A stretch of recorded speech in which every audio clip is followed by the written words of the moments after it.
या देशातल्या निवडणुका घ्यायच्या असतात.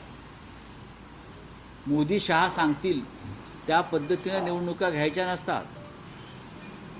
एक लक्षात घ्या, देवेंद्र फडणवीस, तुम्ही वकील असाल, पण कायद्याचा अभ्यास तुमच्यापेक्षा जास्त आमचा आहे. आदित्य ठाकरे काल असं म्हणाले की भाजप संपूर्ण महाराष्ट्र घेऊन पाहतो आहे, त्यामुळे महाराष्ट्र हितासाठी लढणाऱ्या पक्षांनी एकत्र येणं गरजेचं आहे. आदित्य ठाकरे यांनी जे विधान केलेलं आहे ती शिवसेनेचीच भूमिका आहे, माननीय उद्धव ठाकरे साहेबांची भूमिका आहे. आणि काही काळापूर्वी राज ठाकरे यांनी पण तीच भूमिका मांडली होती की मोदी शहाला महाराष्ट्रात पाय ठेवू देऊ नका, काय महाराष्ट्र गिळत आहेत. काँग्रेसचीही तीच भूमिका आहे.